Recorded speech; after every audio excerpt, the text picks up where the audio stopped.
So how is it that criminals can make money off of their crimes? I thought that was illegal. What's up, you guys? Welcome to today's video. As you can tell by the title, we are going to be talking about Son of Sam laws and how it is that prison YouTube is a thing and how it is that felons can make money off of their crimes. Spoiler alert, it's about a serial killer. If you guys are new here, hi, my name is Jess. I'm a person in long-term recovery who has in fact been to prison.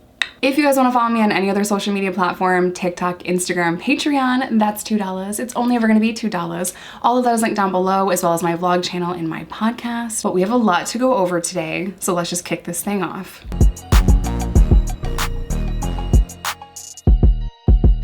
So every once in a while, I get a comment that says, how do you have a YouTube channel? Stop making money off your crimes, stop profiting off your crimes, stop telling your story, under that umbrella of it's not fair for a person to have gone to prison and then share their story. And every once in a while, people point out that there are laws specifically written to stop criminals from profiting off of their crimes. So luckily for me and all of prison YouTube, courts have struck down these laws based on First Amendment rights.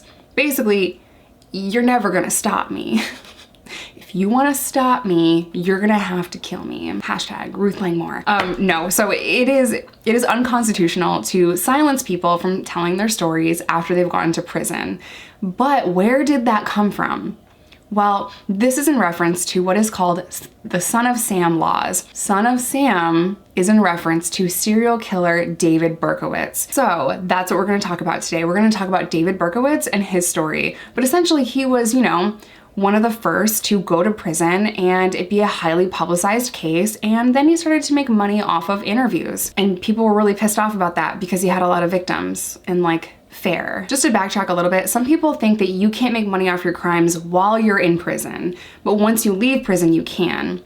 The law doesn't specifically say one way or the other, and it can be interpreted either way. Charles, I'm a whole psycho Manson had an estimated net worth at the time of his death at about $400,000. But either way, it is a direct violation of your First Amendment right. And contrary to popular belief, inmates do have basic rights. They don't have full constitutional rights, but they do have basic rights. Okay, so let's get to the meat and potatoes of this, and let's talk about David Berkowitz. David Berkowitz was born in 1953 in the Bronx in New York. A little bit later, David was put up for adoption by a married couple. The adopted mother and the adopted father didn't really agree on this adoption. The adopted father thought that it was a mistake, while the adopted mother was very sweet and very kind to David, and they had a really close relationship.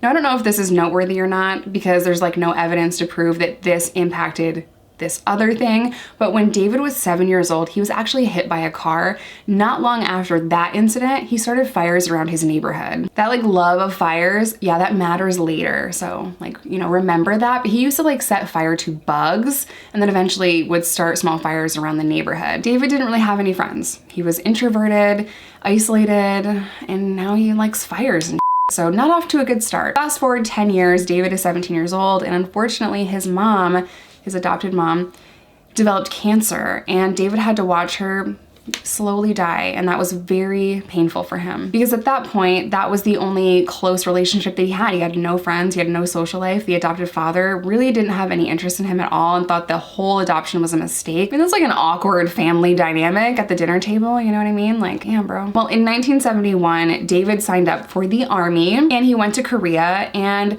all the records show that David was a good soldier. He was an expert marksman. Side note, Reese, my boyfriend, he is an expert marksman. So talking about some of the courses that he had to take to get that are pretty intense. They're pretty demanding. Apparently you have to hit all but one of these crazy far targets to become an expert marksman, and you have to do that at a very quick speed, if I understand that correctly. If I'm wrong, definitely correct me in the comments. But just going over that with Reese, who is a combat war veteran, who is an expert marksman, it sounds like it's freaking difficult. It sounds like if you are going to be an expert marksman, they make sure that they're not going to give you that badge or give you that patch on your uniform for no reason. You have to earn that, and it's not easy. Like I said, David was a good soldier, and he liked the routine and the discipline of the army. And 4 years later, he was honorably discharged. Did you guys know that when you sign up for the military, 4 years doesn't mean 4 years? After 4 years of service, you could go home and chill and live your life, and then they could call you back for another 4 years. When the army can call you back for another 4 years after you serve 4 years, that's called stop loss. Ew, read the fine print. Like, could you imagine thinking that you're done, thinking you could just like go live your life after 4 years, and the army's like, just kidding, get on the plane. So David leaves the army after 4 years. Lucky, could have been 8. Should it have been 8? And he had some money saved up from his time in the army, like a lot of people do, and he decided that he was going to go to college. So I'm wondering if the 70s, if the army did not have programs in place for college tuition. Apparently not, because he used his money to go to community college, and all of his classmates were like, yo, this dude straight up sucks. His classmates said that he was angry and argumentative and just not a good time, you know? Like, David, take an anger management class, like you're going down the wrong road, bro. From my research, it's unclear if he graduated community college. I'm a little gray on my notes here. I don't think that he did. So after his time in college, unclear on whether or not he graduated or not. Should Google it right now, but I'm lazy. He had some odd jobs, and one of them was driving a taxi cab. You guys, you remember those before Uber? Yeah, taxi. Well, obviously, David sucked, and he got into like petty arguments with people. So much so that cops were called on several occasions because he was so and just would start, fights or little arguments within people in his neighborhood. So David had an apartment in the Bronx, and the neighbor below him would receive handwritten notes from him, like threatening him. This neighbor received 4 handwritten notes from David. So like, oh my God. So basically everyone that interacts with this person is like, oh, this guy sucks, man. This guy is so difficult to deal with. He's argumentative. Not fun. He was also a very large person in stature. He was tall, he was big, and over the course of his life, he learned how to use his size to intimidate other people. While he was still living in the Bronx, David would go on to set over 1,500 fires around New York City in 3 years. So like this fire thing is a big deal to him. What's crazy is they never arrested him for that or put him in jail for that. Like, you set one fire now, you're gonna go to prison for arson. I've actually met people in prison for arson. It's a great video. They were trying to collect insurance money. Anyway, he never went to jail for this. He was never arrested for this. So how do we know? Well, he kept a detailed journal over every single arson that he did. Like, way to tell on yourself, dude. He even called himself the Phantom of the Bronx. I swear. In 1975, David found kind of a home or like a community with a cult.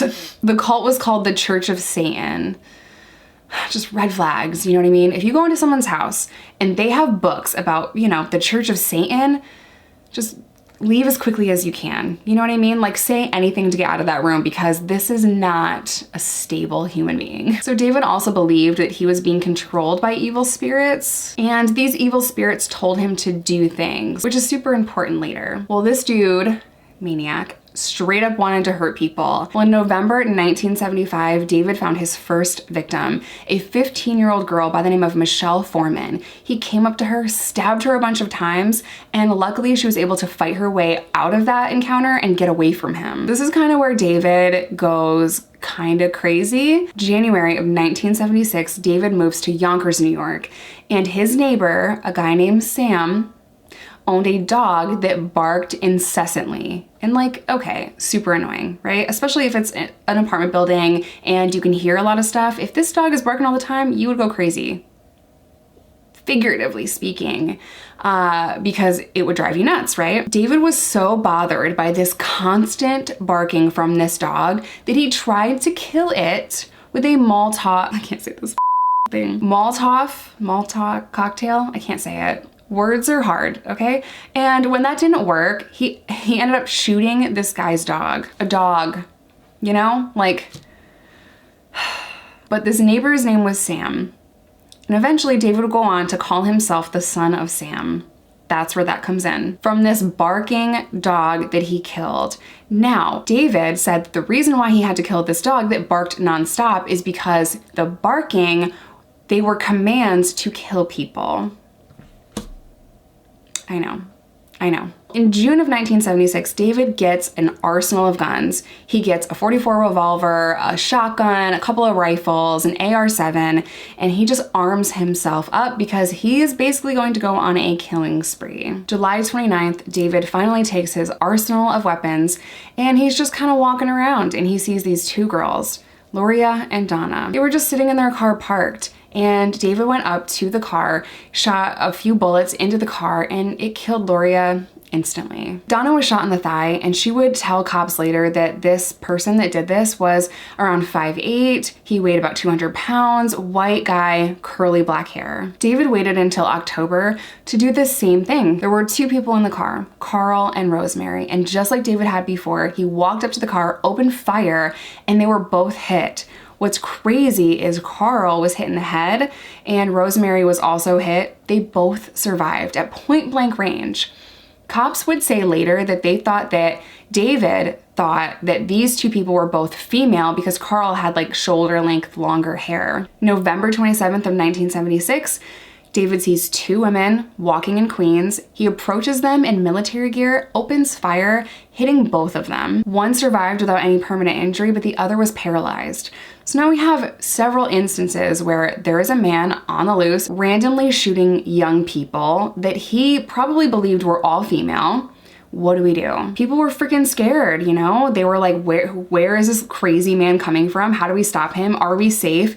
You know, what are the cops gonna do about it? Pretty quickly, there was a public outcry to find this person and put him away because, hello, dude is just killing random people on the street. What was difficult for law enforcement is there was seemingly no motive, you know? It was just random attacks. January of 1977, same kind of scenario.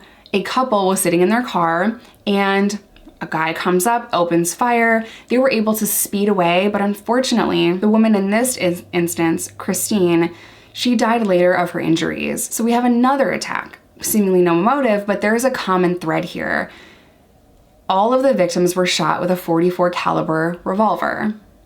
Our first clue to find this maniac. In March of 1977, a 19-year-old college student in the same neighborhood as our last attack, she was shot and killed, again with a .44 caliber revolver. Now this is all happening in the same kind of area. It's all happening with the same gun. Who is responsible for this? So now newspapers are reporting shootings on a daily basis. April 17th, 1977, another attack happens where a couple is sitting in their car. David goes up, opens fire, shooting randomly, killing both of them. This instance in April, this was the first time that David decided, you know what, I'm gonna taunt the cops. I'm going to leave them a handwritten note because that's what I do, because I'm a weirdo. And I'm gonna say, I'm the killer, I'm the son of Sam. In this letter, David promised law enforcement that the killings would continue. David really wanted the attention. So in May of 1977, he wrote a columnist, basically this crazy letter talking about how he is the son of Sam. Because the papers were saying that the victims had long dark hair, a lot of women in that area in Queens, they started cutting their hair and dyeing their hair because they were that afraid that they were just going to randomly be killed by this maniac called the son of Sam. So there were a few more attacks, and this crazy person just he loved the attention, he loved all the press. And that probably stems back to childhood because he had like no friends and he liked to bully or intimidate people. And I think that he liked the idea that people were afraid of him. Might have been the first time in his life that he had like control over anything, as crazy as it was to just go on a random killing spree. Finally, in August of 1977, Berkowitz is caught. He's caught because the cops were investigating his car, saw a rifle in the back seat, were connecting all of the dots, and after he's arrested, he confessed within 24 hours. His confession was, well, you got me. Like, doesn't care at all. So he pled guilty by reason of insanity, saying that he had evil spirits taunting him, basically telling him to kill. So that was his defense, and he pled guilty to 6 murders, and he received 6 25-year to life sentences. What's interesting is a New York City cop that was kind of investigating this said that he didn't think that Berkowitz was responsible for all of the killings. He blamed the satanic cult, but he says and maintained that Berkowitz just took the rap for all of them. So, intrigue. Who knows? Were there more people? Was it just him? I don't know, bro. Do you remember how I said David was an expert marksman for the army? Then how is it that so many people were able to get away when he was shooting them at point blank range? Couple of different reasons. A revolver is not incredibly accurate, maybe adrenaline, maybe he's scared, he's not, you know, giving it his best shot. It's horrible humor, I'm sorry. I mean, I know, I'm sorry.